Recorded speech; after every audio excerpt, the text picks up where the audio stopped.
Anak yang mempunyai keterlambatan bicara ada ciri-cirinya. Yang pertama, anak cenderung pasif.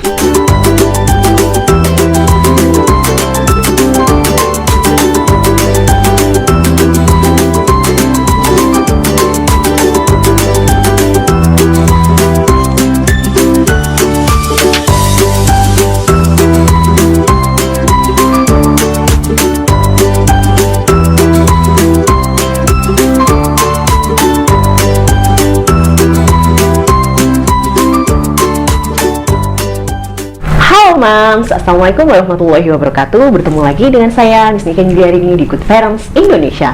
Oke Bunda, kali ini kita akan berbicara tentang tumbuh kembang anak. Kali ini kita akan berbicara tentang anak-anak yang mempunyai gangguan terlambat bicara.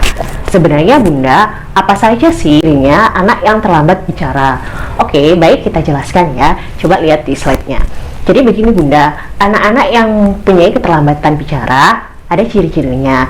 Yang pertama, anak cenderung pasif, biasanya menyendiri karena mereka itu juga merasa dirinya tidak sama dengan anak-anak yang lainnya, kesulitan komunikasi, makanya anak-anak juga itu cenderung menyendiri atau pasif. Yang kedua, kosakatanya lebih sedikit. Jadi dibandingkan dengan anak-anak yang seusianya, kosakatanya itu kurang sekali ya Bunda, atau bisa juga artikulasinya itu juga kurang baik. Misalkan kalau ngomong jeruk itu elu-elu gitu, kalau ngomong lempar empar-empar seperti itu juga termasuk gangguan kosakata atau artikulasi. Yang ketiga, mudah tantrum. Jadi anak-anak yang speech delay atau terlambat bicara lebih mudah tantrum daripada anak-anak yang lainnya, karena memang kesulitan bicara, otomatis mereka juga kesulitan untuk mengkomunikasikan apa yang mereka mau. Jadinya anak-anak lebih mudah tantrum atau emosi. Oke Bunda, terus itu tadi ciri-ciri anak-anak Bunda. Terus bagaimana ya cara mengatasinya? Sebelum kita ke cara mengatasinya, kita tanya dulu yuk, apa yang menjadi faktor anak-anak terlambat bicara? Jadi faktornya banyak sekali ya Bunda. Anak-anak yang terlambat bicara itu yang pertama oral motor. Ya, yang pertama oral motor. Jadi ketika oral motornya itu kurang, maka juga kemampuan bicaranya ya kurang bagus dengan anak-anak yang seusianya. Yang kedua itu adalah intelligence ability. Jadi anak yang mempunyai kecerdasan atau IQ yang di bawah rata-rata itu juga akan mempengaruhi anak terlambat bicara. Yang ketiga yaitu pola asuh. Yang keempat yaitu penggunaan gadget. Jadi ini yang ketiga, yang keempat itu termasuk lingkungan ya yang mempengaruhi Bunda. Jadi pola asuh itu sangat penting. Jadi anak-anak yang kurang stimulasi itu bisa jadi akhirnya mempunyai keterlambatan bicara. Jadi penting banget mulai Bunda itu hamil, sering-sering mengajak komunikasi janin yang saat ini masih hamil atau ingin mempunyai anak. Jadi walaupun di dalam perut, ajak aja komunikasinya, kenalkan namanya Bunda itu siapa. Jadi sering-sering mengajak komunikasi anak sejak dalam kandungan. Kalau misalkan Bunda pas waktu menyusui juga diajak interaksi anak-anaknya, jangan sampai ketika menyusui diam saja atau Bundanya malah melihat HP, itu juga bisa mempengaruhi. Yang keempat, baru-baru ini yang marak sekali, yang banyak terjadi di anak-anak usia golden age itu, kenapa terlambat bicara? Karena mereka itu terlalu banyak menggunakan gadget. Jadi mereka itu kecanduan atau ketergantungan terhadap gadget. Jadi ya nggak apa-apa sih gadget, tapi waktunya harus dibatasi. Jadi kita harus punya aturan, ada screen time, kapan waktu kita menggunakan HP, kapan waktu tidak menggunakan. Tapi kalau misalkan anak dibiarkan begitu saja dan komunikasinya melalui HP, sedangkan yang dilihat itu biasanya bahasa Inggris, ya akhirnya gitu juga deh, apa itu kemampuan bahasanya atau artikulasinya ketika anak berbicara itu juga kurang jelas. Jadi Bunda yang saat ini sering sekali memberikan gadgetnya lebih baik dikurangi ya Bunda, bikin aturan untuk penggunaan gadget sewajarnya kepada anak-anak. Oke Bunda, itu faktor yang mempengaruhi. Terus bagaimana ya cara menanganinya? Apakah kita harus ke terapis atau ke psikolog ketika anak kita mengalami terlambat bicara? Jadi begini ya Bunda, kita ketahui dulu, kita melakukan observasi, melakukan checklist terhadap anak pada saat mereka itu sedang bersama teman-temannya melakukan kegiatan pembelajaran atau juga kegiatan sosial di lingkungan rumah moms semuanya.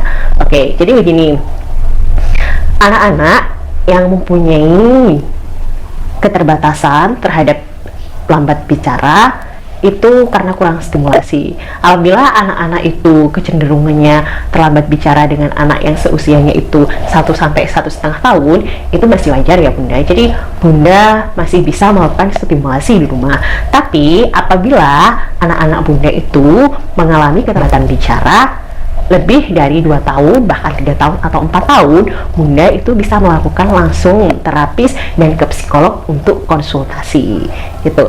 Jadi kalau masih 1 sampai 1,5 tahun atau kekurangan kosakata, mungkin kekurangan artikulasi, Bunda sebaiknya stimulasi di rumah seperti itu. Jadi biasakan komunikasi bersama anak itu dengan komunikasi 2 arah. Terus begini problemnya, tapi kan saya bekerja Bunda gitu, saya kan nggak bisa satu hari itu di rumah karena saya punya kesibukan. Oke, masing-masing orang tua saya yakin pasti punya kesibukan, tapi kita harus fokus dan konsisten untuk memberikan waktu terhadap anak untuk kita berkomunikasi 2 arah.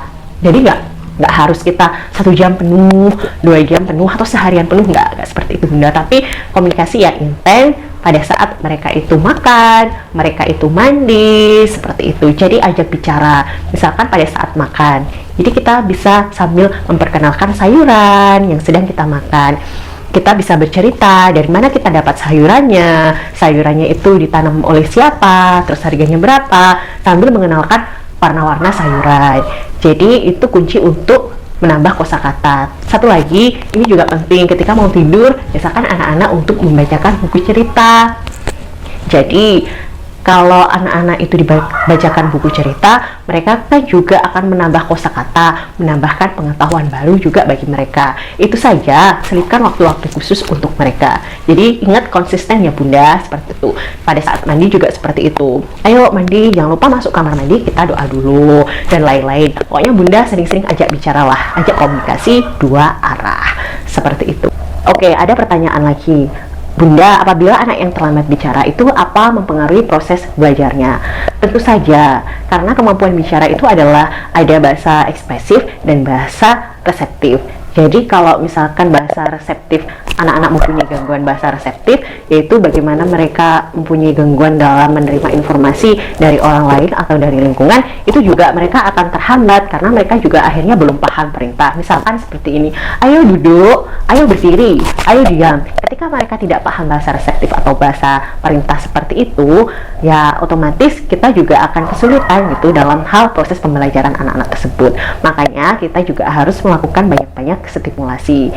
Jadinya begitu ya Bunda, itu sudah pasti karena mereka saja menerima bahasa reseptif kurang mampu dalam hal merekam juga menerima informasi tersebut, otomatis untuk tahap selanjutnya mereka mengenal huruf, mengenal simbol-simbol, mengenal angka, mereka pasti akan kesulitan. Makanya perbaiki dulu kemampuan bicaranya jika itu masih tahap kurang stimulasi, yaitu bagaimana keterlambatan bicara terhadap anak masih dalam waktu yaitu 1 tahun sampai 1,5 tahun. Jadi Bunda bisa checklist sendiri lah. Tapi kalau misalkan anak itu dalam usia prasekolah misalkan, atau bahkan sudah masuk di kelas ATK belum bisa ngomong, bahkan masih bisa babbling, belum ada kosakata, itu yang perlu diterapis gitu. Tapi kalau misalkan sudah masuk di TK, terus kemudian kita baru memahami bahwa anak kita itu tidak sesuai dengan usia teman-temannya, usia wajar anak-anak pada seumuran itu, ya kita harus ekstra fokus untuk memberikan waktu penuh untuk komunikasi 2 arah tadi, yaitu rajin-rajin stimulasi. Untuk yang selanjutnya, kita nanti akan memberikan video bagaimana cara menstimulasi anak yang terlambat bicara. Begitu ya Bunda, tetap semangat mendidik anak-anaknya dan berikan waktu yang berkualitas untuk anak-anak dan berikan pendidikan yang terbaik untuk anak-anak.